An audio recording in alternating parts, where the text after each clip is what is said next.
Hi hello friends, எப்படி இருக்கீங்க? நல்லா இருக்கீங்களா? நான் ரொம்ப நல்லா இருக்கேன். இன்னைக்கு வந்து நம்ம சமையல் வீடியோவில் என்ன பார்க்க போகிறோன்னா, ஒரு சேனைக்கிழங்கு வறுவல் தான் பார்க்க போகிறோம். வாங்க ஃப்ரெண்ட்ஸ், அது எப்படி செய்யுதுன்னு பார்க்கலாம். அதுக்கு வந்து நான் ஒரு 1/2 kg ஒரு சேனைக்கிழங்கு எடுத்துருக்கேன். அதை வந்து நல்லா கழுவி எடுத்துக்கலாம் ஃபஸ்ட்டு நம்ம வந்து, ஏன்னா அது மேலே வந்து சேராக இருக்கும். பாருங்கள், அதை வந்து நல்லா நான் வந்து கழுவி எடுத்துக்கிட்டு இதில் வந்து நான் குக்கரில் வச்சுக்கிறேன். சில பேர் வந்து அப்படியே போட்டு வேக வைப்பாங்க, அது வந்து லேட்டாகும். அதனால் நான் வந்து ஒரு 5-6 விசில் எடுத்து வச்சுக்கலான்ட்டு நான் வந்து குக்கரில் வச்சுருக்கேன் ஃப்ரெண்ட்ஸ். இது வந்து நீங்களும் குக்கருக்குள்ளே வச்சு கூட நீங்கள் சீக்கிரம் வந்து ரெடி பண்ணிடலாம். வறுவல் வந்து நான் எப்பயுமே வந்து குக்கரில் வச்சு தான் வேக வச்சு தான் காரக்குழம்பு சரி, நான் வந்து வறுவல் சரி, நான் இப்படி தான் செய்வேன் நான். அதனால் வந்து குக்கர் போட்டுவிட்டு ஒரு 5-6 விசில் வரட்டும் ஃப்ரெண்ட்ஸ். எனக்கு வந்து ரொம்ப பெருசாக இருக்கிறதுனால நான் வந்து குக்கரில் வச்சுக்கிட்டேன். நீங்கள் கொஞ்சம் சின்ன இருந்தால் கூட நீங்கள் வேக வச்சு கூட எடுத்து கூட நீங்கள் வறுவல் பண்ணிக்கலாம்.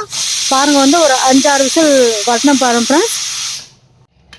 பாருங்கள், 5-6 விசில் வந்துருச்சு. குக்கர் வந்து இப்போ வந்து சவுண்டு வந்து ஆறிடுச்சு. ஆறிட்ட உடனே தான் எடுக்கணும், அப்படியே எடுக்கக்கூடாது, அது ரொம்ப ஆபத்து. பாருங்கள், 5-6 விசில் ஆறினவுடனே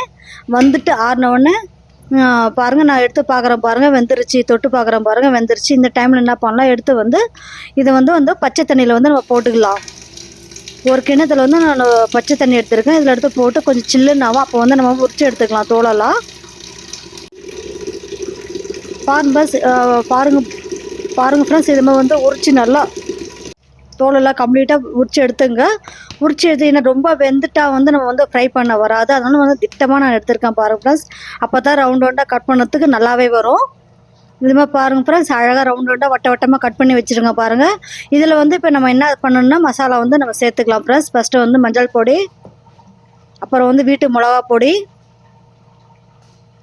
நான் 2 ஸ்பூன் சேர்த்துருக்கேன் காரத்துக்கு. அப்புறமா இந்த தனியா பொடி, அப்புறம் வந்து கரம் மசாலா பொடி, அப்புறம் வந்து தேவையான அளவு வந்து உப்பு, அப்புறம் கொஞ்சம் அரிசி மாவு, கொஞ்சம் முறுமுறுப்பாக வர்றதுக்கு.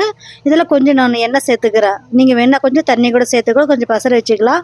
எனக்கு வந்து எண்ணெய் பெட்டர் நினைக்கிறேன். ஆனால் நான் எண்ணெய் போட்டு தான் நான் வந்து நல்லா வந்து மசாலாலாம் போட்டு நான் கொஞ்சம் ஒரு 1/2 hour வந்து கலக்கிட்டு இது ஊற வச்சுடுங்க. ஒரு 1/2 hour நல்லா ஊறட்டும். அப்போ தான் மசாலா வந்து ஊறினா தான் நம்ம ஃப்ரை பண்ணும்போது ரொம்ப சூப்பராக இருக்கும் சாப்பிட்றதுக்கு.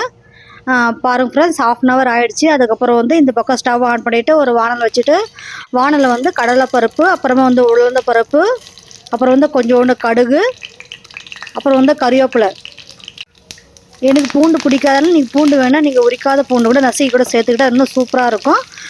அப்புறமா வந்து நம்ம கலக்கி நம்ம மசாலா போட்டு வச்சுருந்த பாருங்கள் அந்த சேனைக்கிழங்கு, அதை வந்து இதில் சேர்த்துக்கலாம். சேர்த்துட்டு நல்லா ஃப்ரை பண்ணுங்கள். ரொம்ப நல்லா கொஞ்சம் பொறுமையாக நல்லா ஃப்ரை பண்ண ரொம்ப சூப்பராகவே இருக்கும். பாருங்கள் ஃப்ரெண்ட்ஸ், நான் பொறுமையாக நல்லா கொஞ்சம் எண்ணெய் சேர்த்துக்கிட்டா கூட இன்னும் கொஞ்சம் நல்லாயிருக்கும். பாருங்கள், நான் ஃப்ரை பண்ணிகிட்டே இருக்கேன் பாருங்கள் ஓரளவுக்கு ஃப்ரை ஆகிடுச்சு. ரொம்ப சூப்பராக வந்திருக்கு பாருங்கள். இதுக்கு வந்து ரச சாதம், வெறும் சாம்பார், தயிர் சாதத்துக்கு ரொம்ப சூப்பராக இருக்கும் இது.